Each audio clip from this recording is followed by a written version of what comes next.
जो 7 घोटाले आए हैं, अगर इनको सिर्फ गडकरी जी के साथ जोड़ा जाए तो वो भी गलत है, इसमें बाकी बहुत कुछ है और ये तो सिर्फ टिप ऑफ एन आइसबर्ग है। हो सकता है आने वाले समय में कुछ और भी बड़ा काम हो और भी कुछ दिखाई दे। जैसे एक खबर चल रही है, सूत्र कुछ ऐसे बता रहे हैं कि 34,000 करोड़ रुपया ऑस्ट्रेलिया की कंपनी ने अडानी के अंदर फाइनेंस किया है, जिस कंपनी के बारे में कोई जानकारी किसी को नहीं है और एफएटीएफ ने अंदर खाने उसके ऊपर ऑब्जेक्शन उठाया है कि ये मनी लॉन्ड्रिंग है, ये पैसा किसका है। और हो सकता है आने वाले 10 दिन में उसके ऊपर हिंडनबर्ग या कोई और इंटरनेशनल एजेंसी या इंटरनेशनल मीडिया कोई रिपोर्ट शाया कर दे, और अगर ऐसा होगा तो शायद इससे भी बड़ा हंगामा हो जाएगा। बाकी तो विद्वान जन ज्यादा जानते हैं। हम लोगों ने अपनी जिंदगी में धरने, प्रदर्शन, जिंदाबाद, मुर्दाबाद, सिलेंडर ये सब देखे हैं, लेकिन शायद 10 साल के अंदर 2 पीढ़ियां जवान हो गई हैं और वो पीढ़ियां वो जवान हुई हैं जो अपने मोबाइल फोन से, अपने सर्कल से या अपने पॉइंट ऑफ व्यू से ही अपना प्रोस्पेक्टिव बनाती हैं, सोचती हैं, देखती हैं। और उसका सबसे बड़ा नतीजा हमें सड़कों पर जरूर नजर नहीं आता, लेकिन आप देखें कि परसों 15 अगस्त, पिछली बार एक बार प्रधानमंत्री जी ने थाली ताली बजवाई थी, एक बार मोमबत्तियां जलवाई थी और पिछले 15 अगस्त पर उन्होंने बहुत सारे झंडे लगवाए थे। मेरे आजू बाजू में भी जितने फौजी रहते हैं, रिटायर्ड अफसर, सबने अपने घरों के ऊपर बड़े बड़े झंडे लगाए हुए थे, लेकिन इस साल मुझे एक भी झंडा नजर नहीं आया। तो कहीं ना कहीं तो चेंजेस हैं, उसका कहीं ना कहीं एस्पेक्ट्स आ रहा है। और जो मैम आप बता रही हैं, उन्होंने लाल किले से प्रधानमंत्री जी ने जो ये गारंटी दी है या जो उन्होंने एक चुनौती दी है कि अगले साल मैं ही आऊंगा, ये शायद उन्होंने आखिरी कील ठोक ली है।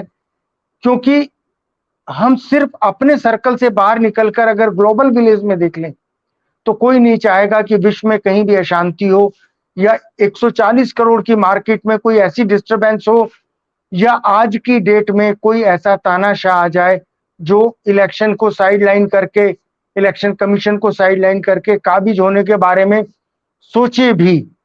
और अगर वो लोग ऐसा सोचते हैं, अगर प्रधानमंत्री जी कोई ऐसी कल्पना भी करते हैं, तो वो उनके लिए बहुत दुखद होगा, बहुत तकलीफ दे होगा। मुझे नहीं लगता कि भारत की जनता या विश्व की शक्तियां इस चीज को स्वीकार करेंगी। ऐसा कुछ नहीं होने वाला। हाँ, एक बार हो सकता है क्योंकि प्रधानमंत्री जी का, मोदी जी का निजी स्वभाव ऐसा रहा है कि वो बहुत जिद्दी हैं और किसी भी बात पर जल्दी से हथियार नहीं डालते या हार नहीं मानते। तो एक बार हो सकता है कि वो जायज नाजायज को ट्राई करें, कोशिश करें कि येन केन प्राक्रेन सत्ता से ना हटा जाए, कैसे भी करके वो आरएसएस की एक हिंदू राष्ट्र वाली फिलॉसफी को उनके 100वें शताब्दी वर्ष में 2025 की रामनवमी को घोषणा कर दें, उसके बाद रिटायरमेंट ले लें। पर सभी के हमेशा तो ऐसा नहीं होता। वो हमारे यहाँ पंजाबी की, हमारे गुरु ग्रंथ साहिब की एक अरदास है, सोचे सोच ना हुई जे सोचे लिखवार, भूखे भूख ना उतरी जे बन्ने पुरियां पार। सोचा हुआ तो सभी हमेशा नहीं होता ना। देखें, ऐसा होता है, सत्ता बहुत निर्मोही होती है और बहुत क्रूर होती है। और इतिहास में भी हम देखते रहे हैं कि राजाओं महाराजाओं ने सत्ता के लिए, सिंहासन के लिए अपने भाइयों तक के कत्ल किए हैं, और उसमें किसी दोस्त को आगे पीछे करना तो कोई बड़ी बात नहीं है। द्वारका एक्सप्रेसवे, क्योंकि हम एयरपोर्ट की सराउंडिंग में रहते हैं, तो हमारे साथ से ही निकल रहा है, भरतल गांव के पास से उसका जो अंडरग्राउंड वाला 4.5 किलोमीटर का है वो जा रहा है। ऐसा भी कोई निसंदेह वहां चांदी सोने की परतें नहीं बिछ रही हैं कि 250 करोड़ किलोमीटर के हिसाब से उसमें लगा हो। लेकिन इसके 3 प्रोस्पेक्टिव मैं अलग अलग बताता हूं और निर्णय लेना आपका और दर्शकों का काम है। मैं कोई निर्णय नहीं दे रहा हूं, सिर्फ अपने विचार व्यक्त कर रहा हूं। दर्शकगण खुद सोच लेंगे कि क्या सच्चाई हो सकती है। जैसा कि सोशल मीडिया में बीजेपी की तरफ से या जो हमारे प्रधानमंत्री जी हैं, जो उनके समर्थक हैं, उनकी तरफ से एक नैरेटिव चलाया जा रहा है कि गुजरात लॉबी या मोदी जी आरएसएस के समाज सामने गडकरी को डाउनवर्ड करने के लिए ऐसा कर रहे हैं, इसलिए बदनाम कर रहे हैं।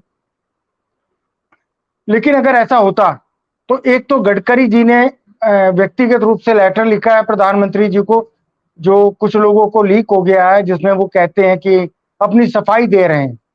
उन्होंने अपनी सफाई दी है, सरकार ने अपनी कोई सफाई नहीं दी। दूसरी, जहां तक कैग के वर्तमान जो निदेशक है मर्मू जी, वो कभी प्रिंसिपल सेक्रेटरी रहे हैं मोदी जी के, लेकिन उसके बाद याद रखना चाहिए कि वो मोदी जी के प्रिंसिपल सेक्रेटरी होने के बाद अमित शाह के खास रहे हैं। और उन्होंने अमित शाह जब गिरफ्तार हुए थे तो उनको बचाने के लिए या उनका समर्थन करने के लिए डायरेक्टली इनडायरेक्टली काफी काम किया था, ऐसा पुराने नौकरशाह बताते हैं। और नौकरशाहों का चरित्र बदलने में देर नहीं लगती। मैं किसी को व्यक्तिगत रूप से टिप्पणी नहीं कर रहा हूं, लेकिन मैं और मेरे साथी भी ऐसे रहे होंगे अपने काल में, हम कभी भी अपनी लॉयल्टीज चेंज कर लेते हैं।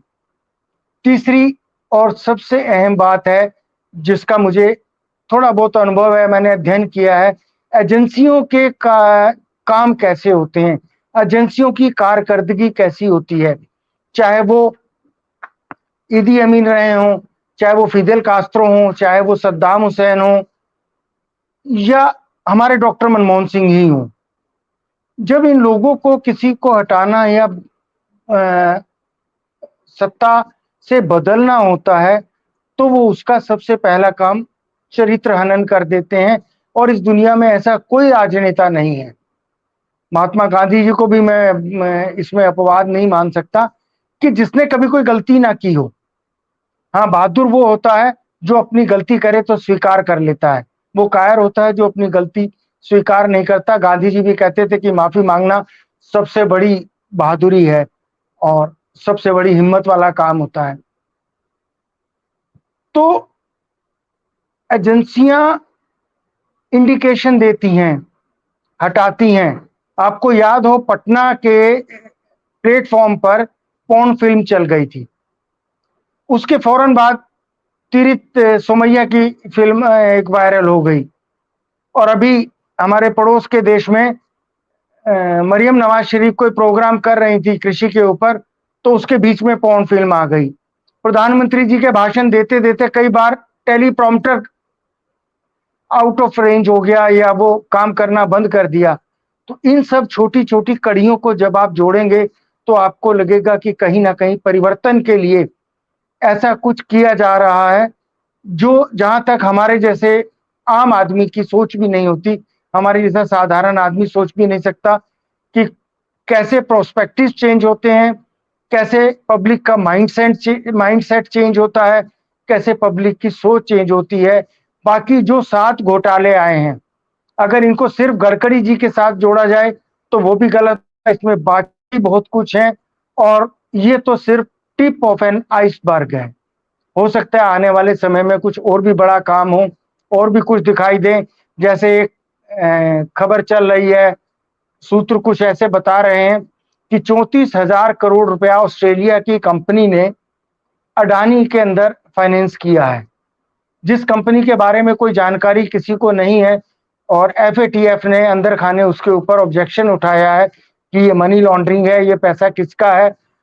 और हो सकता है आने वाले 10 दिन में उसके ऊपर हिंडनबर्ग या कोई और इंटरनेशनल एजेंसी या इंटरनेशनल मीडिया कोई रिपोर्ट शाया कर दे।